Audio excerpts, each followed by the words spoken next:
Sans eux, Israël ne serait pas né. Retour sur le parcours des grandes figures qui ont fait l'État juif. Une émission présentée par Eve Bocara. Salut et bienvenue sur Studio Kalita dans notre chronique sur les grandes figures qui ont fait l'État d'Israël. Et aujourd'hui, on va continuer à parler de Chaim Weizmann, le premier président de l'État d'Israël. On s'en était arrêté en 1904, année à laquelle Weizmann et son père, Chaim Weizmann et son père, avaient quitté la salle lorsque Theodor Herzl propose aux Juifs le projet Ouganda, un projet qui prévoyait l'installation d'un État juif en Ouganda. Ce projet tombe à l'eau et Chaim Weizmann s'installe en Angleterre où il prend contact avec Arthur Balfour, le ministre des Affaires étrangères de l'époque, à qui il va faire découvrir le sionisme sous un jour nouveau. Balfour est déçu, il croyait beaucoup au choix de l'Ouganda pour les Juifs et il ne comprend pas pourquoi la communauté juive a repoussé une telle offre. Il va alors rencontrer Chaim Weizmann qui est installé à Manchester. Chaim Weizmann qui va raconter leur entretien ainsi.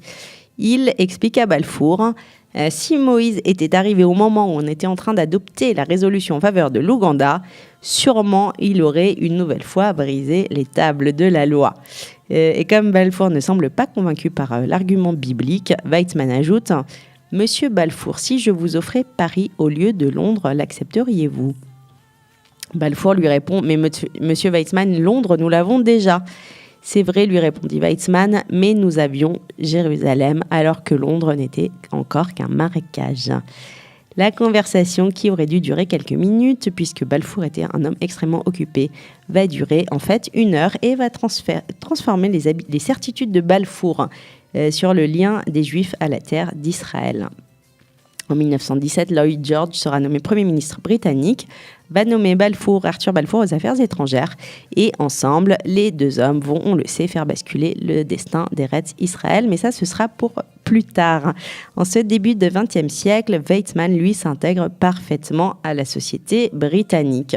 Il admire le flegme anglais, leur culture, l'ordre et la courtoisie des réunions et des débats. À Manchester, sa carrière scientifique se développe sans pour autant porter atteinte à ses activités sionistes. En 1905, il est ainsi élu au comité d'action de l'Organisation mondiale sioniste, mais c'est surtout à partir du 8e congrès de Bâle, en 1907, que sa personnalité s'impose. Le débat est alors ouvert entre les partisans d'un sionisme politique, celui-là même prôné par Theodor Herzl, et les partisans d'un sionisme pratique, qui ont pour objectif principal le développement agricole en Palestine. Dans un discours qui fera date, Chaim Weizmann va lancer l'idée d'un sionisme synthétique qui va intégrer l'un et l'autre de ces aspects. Il rétablit ainsi l'harmonie au sein du mouvement sioniste où son leadership ne cesse de s'affirmer. Son intelligence vive, son enthousiasme, ses dons de persuasion lui donnent une assurance qu'il sait utiliser pour faire avancer ses projets. Lorsqu'éclate la Première Guerre mondiale, Chaim Weizmann est à Manchester et il décide de rejoindre à Londres Nahum Sokolov, Ehud Ha'am et Vladimir Jabotinsky. C'est ensemble que ces 4 hommes sionistes vont affronter les discussions et les débats sur le foyer national juif qui va précéder la déclaration de Balfour. On dit que Balfour aurait pu être proposé à Chaim Weizmann pour le remercier de son aide aux Anglais pendant la Première Guerre mondiale. En effet, Weizmann et ses talents de chimiste leur avaient été fort utiles puisque les Anglais privés d'acétone naturel pendant la guerre ne pouvaient continuer à constituer leurs munitions et que Weizmann les aurait aidés à créer un acétone de synthèse. Mais Weizmann s'insurge contre cette légende, cette version de l'histoire, je le cite.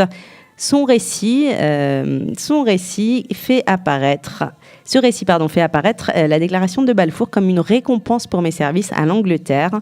Je voudrais bien que cela eût été aussi simple et j'aimerais ne pas avoir connu les souffrances et les doutes qui ont précédé la déclaration. Mais l'histoire ne se fait pas avec une lampe magique d'Aladin. Et je vous retrouve très vite pour la suite de la vie de Chaim Weizmann. Merci. Sans eux, Israël ne serait pas né. Retour sur le parcours des grandes figures qui ont fait l'État juif. Une émission présentée par Eve Bocara.